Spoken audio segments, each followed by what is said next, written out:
আজকের এই মিছিল দেশের 18 কোটি মানুষের মুক্তির মিছিল। এই মিছিল গণতন্ত্রের পথে অভিযাত্রা। ঢাকা সহ দেশের সকল উপজেলায় গতকাল যারা এই বিজয় র্যালিতে অংশ নিয়েছেন, আমার সালাম গ্রহণ করুন। আসসালামু আলাইকুম। প্রিয় দেশবাসী, ফ্যাসিস্ট মুক্ত বাংলাদেশে জনগণের সরাসরি ভোটে জনগণের কাছে দায়বদ্ধ, জনগণের কাছে জবাবদিহিমূলক একটি গণতান্ত্রিক সরকার প্রতিষ্ঠার লক্ষ্যে অন্তর্বর্তীকালীন সরকার গতকাল জাতীয় নির্বাচন অনুষ্ঠানের একটি সময়সীমা ঘোষণা করেছে। জনগণের অভিপ্রায় বাস্তবায়নের তাগিদে জুলাই সনদ ঘোষণা করা হয়েছে। জনগণের অভিপ্রায় বাস্তবায়নের এইসব উদ্যোগকে আমরা স্বাগত জানাই।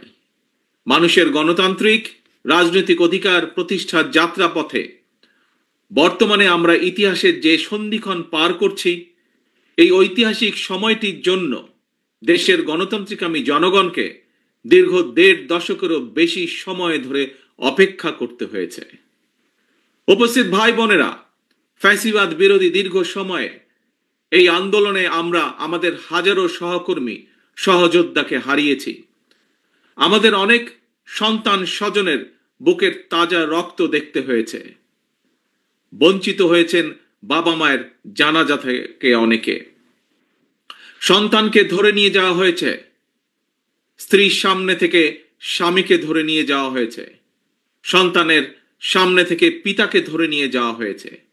গুম হয়ে যাওয়া এখনো বহু সন্তান পিতার জন্য অপলক চোখে অপেক্ষা করছে। প্রিয় ভাই বোনেরা, ফ্যাসিবাদ বিরোধী আন্দোলনের সময় বিএনপি সহ বিরোধী দল এবং মতের নেতাকর্মী সমর্থকদের বিরুদ্ধে লক্ষ লক্ষ মিথ্যে এবং রাজনৈতিক উদ্দেশ্য প্রণোদিত মামলা দেওয়া হয়েছে। বিএনপির এমন নেতাও রয়েছেন যাদের বিরুদ্ধে শতাধিক 200-300 মামলাও রয়েছে, এমনকি 4 শতাধিক মামলা রয়েছে।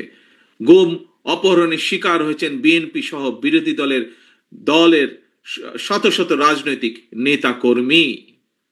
শুধুমাত্র 2024-এর গণ অভ্যুত্থানে 1,500-এরও বেশি মানুষকে হত্যা করা হয়েছে। খুনিদের বন্দুকের নল থেকে মায়ের কোলে থাকা 4 বছরের শিশুও রেহাই পায়নি। ক্ষমতালোভী ফ্যাসিস্টের কারণে আমাদের অনেক সাহসী সেনা কর্মকর্তাদের হত্যাযজ্ঞের শিকার হতে হয়েছে। বিডিআরের নাম পর্যন্ত পাল্টে দেওয়া হয়েছে, ভেঙে দেওয়া হয়েছে আইন শৃঙ্খলা রক্ষাকারী বাহিনী পুলিশের মনোবল। প্রিয় দেশবাসী, পতিত পরাজিত পলাতক স্বৈরাচারের আমলে দেশে অন্ধকারের রাজত্ব কায়েম করা হয়েছিল। সুতরাং আমি বলবো, আজকের এই মিছিল অন্ধকার থেকে বেরিয়ে আলোর পথে যাত্রা। তবে প্রিয় ভাই বোনেরা, প্রিয় দেশবাসী, তবে এ যাত্রা কিন্তু খুব সহজ নয়। ফ্যাসিবাদ, উগ্রবাদ, চরমপন্থা যাতে আলোর পথে অন্ধকারের রেখা টেনে দিতে না পারে, এই ব্যাপারে গণতান্ত্রিকামী জনগণকে, গণতান্ত্রিকামী বাংলাদেশের প্রতিটি ভাই বোনকে আমি সদা সতর্ক থাকার আহ্বান জানাই। প্রিয় ভাই বোনেরা,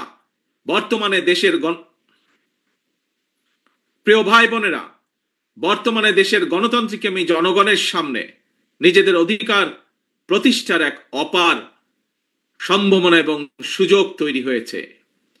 আমরা যদি এই সুযোগকে কাজে লাগিয়ে দেশে জনগণের রাজনৈতিক শক্তি প্রতিষ্ঠা করতে পারি, জনগণের রাজনৈতিক এবং অর্থনৈতিক ক্ষমতা নিশ্চিত করতে পারি, তাহলে ভবিষ্যতে আর কেউ ফ্যাসিবাদ প্রতিষ্ঠা করার সুযোগ পাবে না, দেশকে তাবেদার রাষ্ট্রে পরিণত করতে পারবে না। আমাদের ভাই বোন সন্তান স্বজনদের জীবনের বিনিময় আমাদেরকে আর কখনো 2024-এর মতন 24 দেখতে, রক্তাক্ত 24 দেখতে হবে না।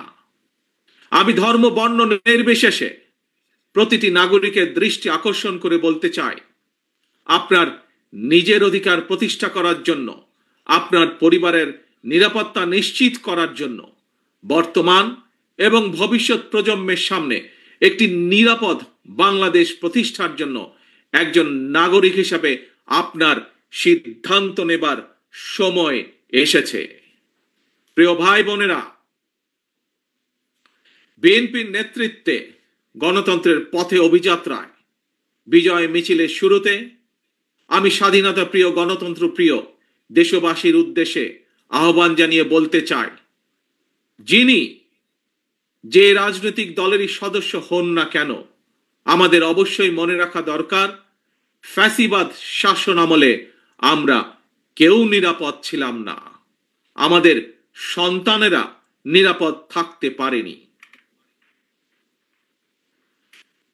প্রিয় ভাই বোনেরা, প্রিয় দেশবাসী, বিএনপির নেতৃত্বে গণতন্ত্রের অভিযাত্রায় বিজয়ের শুরুতে আমি স্বাধীনতা প্রিয়, গণতন্ত্র প্রিয় দেশবাসীর উদ্দেশ্যে আহ্বান জানিয়ে বলতে চাই, যিনি যেই দলেরই সদস্য, রাজনৈতিক দলেরই সদস্য হন না কেন, আমাদের অবশ্যই সকলের একটি কথা মনে রাখা দরকার, ফ্যাসিবাদ শাসন আমলে আমরা কেউই নিরাপদ ছিলাম না, আমাদের সন্তানেরা কেউ নিরাপদ থাকতে পারেনি, আমাদের ভোটের অধিকার কেড়ে নেওয়া হয়েছিল, আমাদের সকল গণতান্ত্রিক রাজনৈতিক অধিকার কেড়ে নিয়ে গণতান্ত্রিক আমি জনগণের জন্য সমগ্র সারা বাংলাদেশটাকেই বর্বর বন্দিখানা, আয়নাঘর বানিয়ে ফেলা হয়েছিল।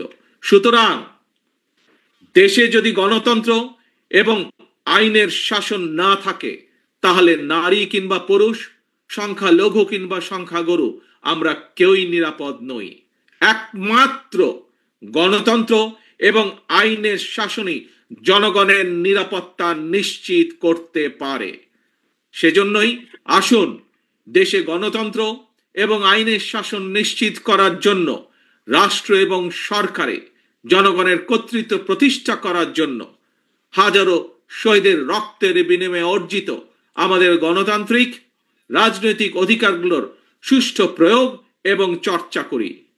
প্রিয় ভাই বোনেরা, প্রিয় রাজনৈতিক দলের সদস্যবৃন্দ, বিভিন্ন ইস্যুতে আমাদের মধ্যে ভিন্ন ভিন্ন মতভেদ থাকবে, কিন্তু সেই ভিন্ন মত নিরসনে আলোচনা হবে।